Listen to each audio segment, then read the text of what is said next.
জীবন মানে কি বলেন তো? জীবন মানেই হচ্ছে যুদ্ধ। যার শুরুটাই দিয়ে। ঝামেলা, যুদ্ধ সবকিছু মিলায়া ভালো-মন্দ সবকিছু মিলায়াই কিন্তু আমাদের জীবন। সকালবেলার মনোরম পরিবেশটা আপনাদের কাছে কেমন লাগে? এই তো গ্রামীণ পরিবেশ। সবকিছু মিলিয়ে আলহামদুলিল্লাহ ভালোই আছি।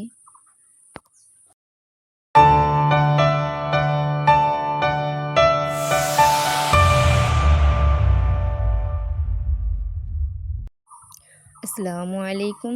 আমি নাজমিনারা। আপনারা দেখছেন নাজমিনারা ব্লগ। নাজমিনারা ব্লগের পক্ষ থেকে আপনাদের সবাইকে জানাই স্বাগতম। কাছে এবং দূরে, দেশ এবং দেশের বাহিরে যারা আমার ভিডিওটা দেখছেন, আশা করছি আল্লাহর অশেষ রহমতে আপনারা সকলেই ভালো আছেন। আমিও আলহামদুলিল্লাহ আপনাদের সকলের দোয়ায় ভালো আছি। জীবন মানেই যুদ্ধ।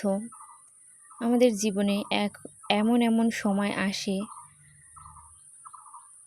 কখনো ভালো কখনো মন্দ। আসলে কখন যে যুদ্ধটা আসে আর কখন যে মন্দ সময় আসে, ভালো সময় আসে, কখনো কাউকে বলে বোঝানো যায় না। এই তো জীবনে এই ভালো, এই মন্দ, এই তো সব কিছু নিয়েই কিন্তু আমাদের জীবন।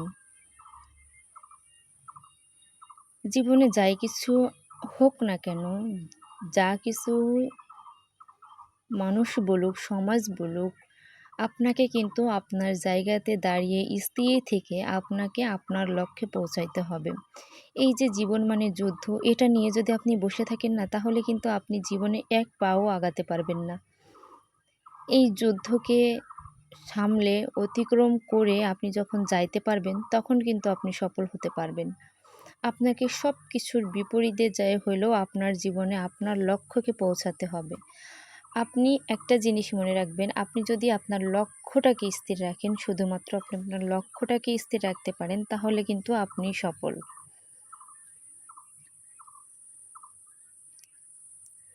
সকালবেলা আমি কিন্তু প্রতিদিনই সকালবেলা একটু ঘুম থেকে উঠি, ফ্রেশ হই।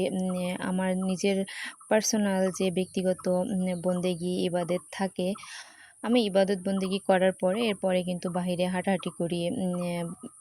সবকিছু দেখি, কোথায় কোন গাছটা আছে এভাবে একটুক্ষণ দেখে হাঁটাহাঁটি করে এরপরে কিন্তু বা আবার কাজ করি।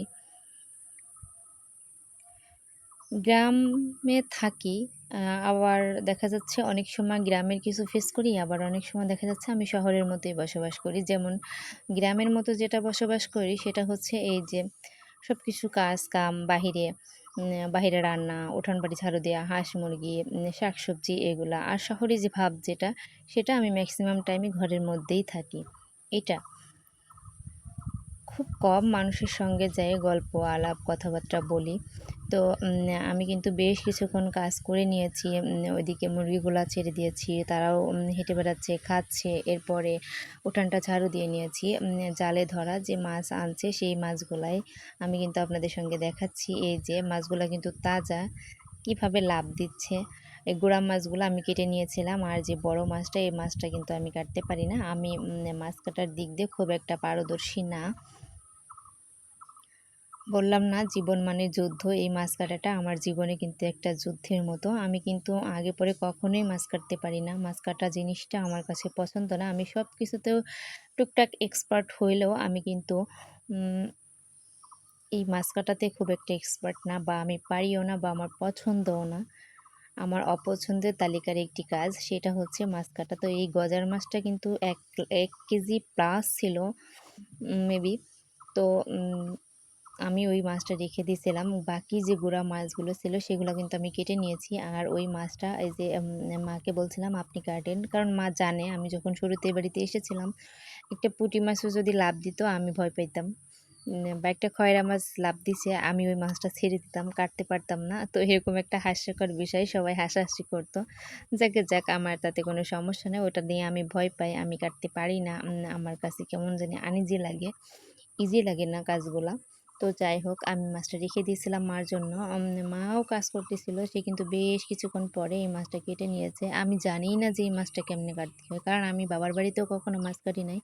আর ম্যাক্সিমাম মেয়েরা কিন্তু বাবার বাড়িতে খুব বেশি একটা কাজ করে না। তবে আমি অন্যান্য কাজ করলেও কখনো মাছ কাটি না। বাট আর হচ্ছে কালির পাতিল মাজি না। এই ২ টা জিনিস আমি খুব কম করতাম। কালির পাতিল আর মাছ কাটা এই ২ টা জিনিস থেকে আমি খুব বিরত থাকতাম। তো যাই হোক এই যে মা মাছ কেটে দেখায়ও দিছে। অন্যান্য সময় মা কাটে আমি অত দেখি না। তবে দেখেও নিয়েছি, শিখেও নিয়েছি। যদিও শিখে নিয়েছি তবে আমার সাহস নাই এত বড় মাছ কাটার আর তাজা মাছ। এটা তো আমার অনেক ভয় করে। আমি কিন্তু গুড়া মাছগুলো কেটে ধুয়ে পরিষ্কার করে নিয়েছি। অন্য সাইডে কচুরলতি, আলু, কাঁঠালের দানা এগুলা দিয়ে গুড়া মাছ দিয়ে চচ্চড়ি করব। আর অন্য সাইডে হচ্ছে এই যে বাইম মাছ, তারপরে টাকি মাছ যেগুলো আছে এগুলা আর বেগুন দিয়ে মানে ভালোভাবে ভাজে তারপরে হচ্ছে ভুনা করব আর কি।